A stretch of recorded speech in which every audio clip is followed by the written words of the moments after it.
It's time for your weekly update on all things tax from Blick Rothenberg. The Tax Factor with Heather and Nimesh Shah.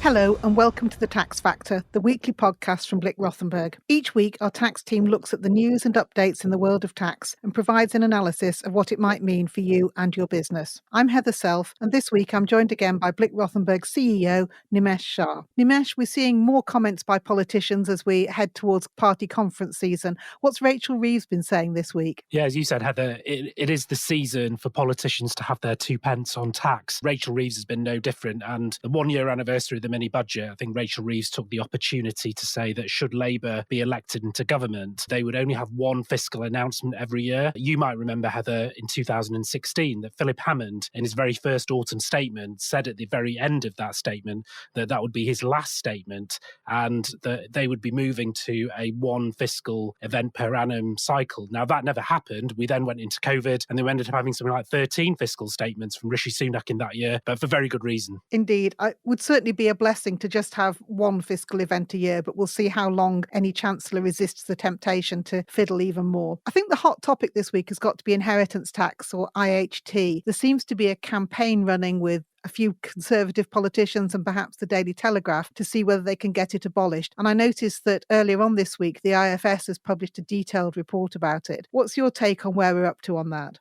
Yes, Heather. So the Sunday Times led with a story this week that Rishi Sunak was making plans to abolish inheritance tax, and it would be a phased reduction of inheritance tax with a view to abolishing it completely. Now, for me, inheritance tax raises quite a surprising amount of revenue. It's gone up £3 billion in the last 10 years, and its take is £1 billion on the last 12 months alone. The IFS report that you refer to that was published earlier this week, that says that tax receipts for inheritance tax are only on the way up and could be double the amount that we currently have in a few years' time. So the amount that inheritance tax raises shouldn't be anything to be sniffed at from any government. And if you replace it or abolish it, we need something in its place. And the effect could be a reduction in the state pension or an increase in the basic rate of income tax in order to make up that lost tax revenue. So I think the Treasury bean counters might have something to say about that particular policy if, and it's a big if any government decides to go ahead with those plans. One of the things I think is interesting is that surveys tend to show that inheritance tax is hated by most people. And I think that's because a lot more people expect to pay it than will actually be subject to it at the end of the day. Very roughly speaking, for most people, if you're in a couple with children, the amount you can leave without any inheritance tax is £1 million,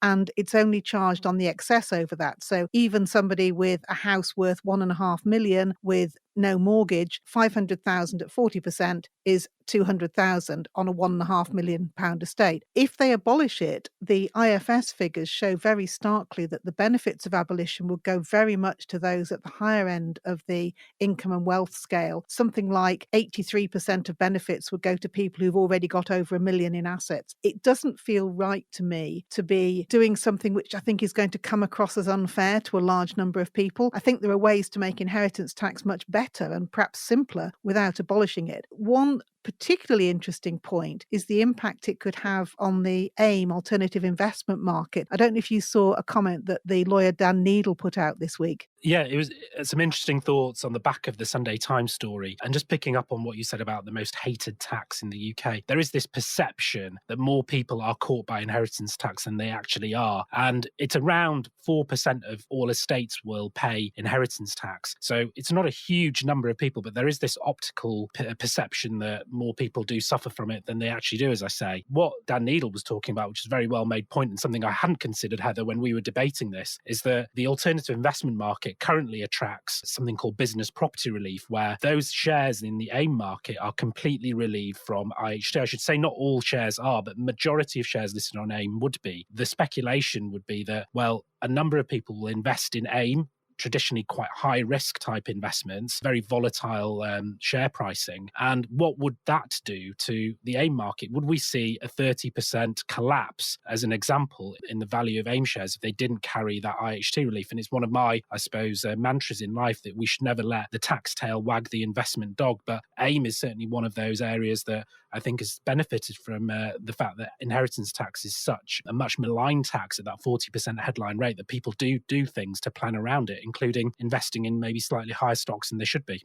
I don't think we're going to see it abolished anytime soon, although I think it is something that's ripe for return. Personally, I'd be much happier with a 25% rate of inheritance tax and perhaps the exemptions for business property and agricultural property limited to 500,000 or 1 million. We could make it simpler and arguably fairer as well, which you can't very often say about taxes. And I'd go one step further, Heather. I think we should abolish inheritance tax, but it should be replaced with a capital gains tax on death and during lifetime, and possibly having a lifetime gifting allowance that we do in the US. I may be slightly more revolutionary than you in terms of my own view on the simplification of the tax system, because I would like to see less taxes in our system rather than trying maybe tweak the existing ones we've got, because the system just doesn't seem very fit for purpose at the moment. But I'm not Chancellor, and it's a brave Chancellor that will end up doing something as revolutionary as that. Turning to a different topic, we usually look at recent tax cases, and one that caught my eye this week was a tax case called Bluecrest. This was an appeal to the upper tribunal of a case which was heard in the first tier tribunal last year. And of course, once something gets to the upper tribunal, it's the equivalent of the High Court, and the decision is now creating binding precedent for other cases. So this is quite an important case. It's a complicated subject, aren't they all? But this is about whether members of a limited liability partnership, an LLP, should be treated as self-employed or not. The basic rule is that all members of an LLP are self-employed.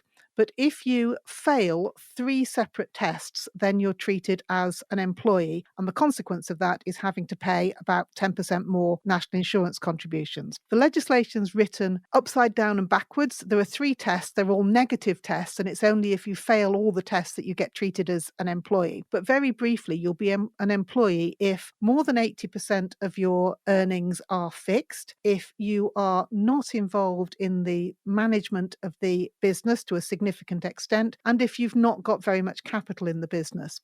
In the Bluecrest case, there were 2 interesting points. The first is that most of the individuals did have quite variable earnings. They were getting quite significant amounts of their earnings as discretionary bonuses, but they didn't vary by reference to the profits of the business as a whole. So they didn't fail that test, so they were caught by that one. And then the other one was whether or not they had significant influence. And this was helpful because in a large partnership, many years ago, I was a partner in Ernst & Young. Believe me, I had no influence whatsoever on how the business was run. But in a sort of medium-sized partnership of perhaps 20 or 30 partners, where's the line between having influence over a significant part of the business or significant influence over the whole business? And the decision is something of a relaxation. They held that people who had significant influence in a particular area would not fail that particular test. Even though it's an interesting case and those of us with relevant clients are looking at it in a lot of detail, it's interesting to me that the way that most LLPs get round this test is to have people put in more capital into the partnership. Because if you've got a decent amount of capital in the partnership, then you'll automatically pass that test and you don't have to worry about the others. And I've got 1 or 2 clients with quite complex partnerships, and I've certainly said to them that the easiest way to be sure that people are not going to be treated as employees is to look at your capital structure. Yeah, interesting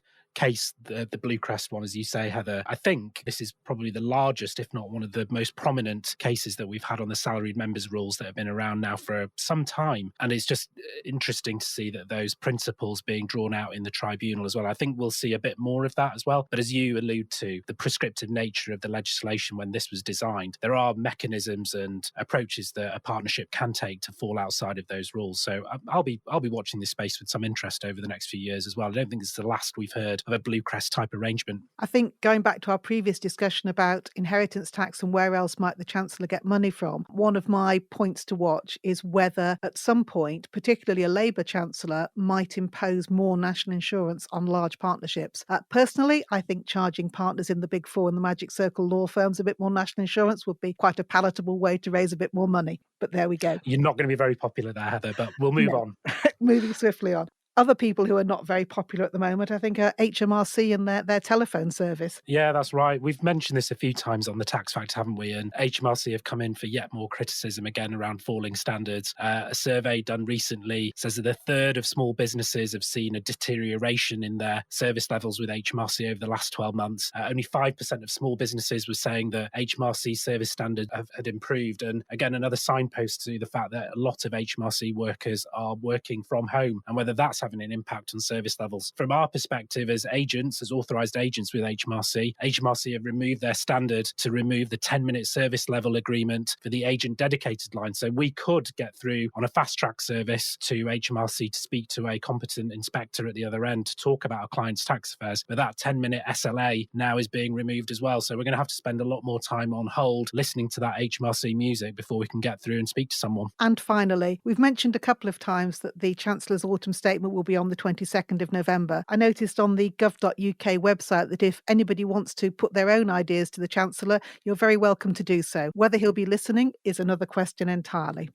And if I have my opportunity, I've got loads of ideas that I'd like to submit over to the Chancellor, some of which we've talked about on the tax factor, Heather. But the one thing I would really like to see in the spirit of reform in the non-dom area is how we can efficiently encourage non-doms to remit more of their money to the UK. We have something called business investment relief, which does allow non-doms to remit their overseas money into the UK for investment in UK businesses, which qualify. But I'd like to see a much more of a wider repatriation type tax to bring that money into the UK. There must be millions and millions sloshing off offshore. And I know that a number of my non-dom clients are incredibly frustrated about not being able to efficiently bring their money into the UK with lots of complicated calculations that fall on the back of it. So that's my ask if anyone is listening from Treasury on the tax factor this week. I may even have some time to go and submit my own request. My thanks to Nimesh for joining me on this week's Tax Factor. Next week, I'm joined by another new addition to the Tax Factor lineup, Robert Salter, who regularly writes on income and employment tax matters. We'd also like to hear from you. If you visit the Tax Factor page on our website, you'll find a form to contact us. Let us know the stories and topics that you'd like us to cover. We record the podcast on a Wednesday, so you can message us right up to the time we record, although I'm sorry, but we can't give individual advice or responses to messages. You can hear all the previous episodes of The Tax Factor on the Blick Rothenberg website, and we release a new episode every Friday on all the popular podcast platforms. That's all for this week. I'm Heather Self. Goodbye. That's all for this episode of The Tax Factor.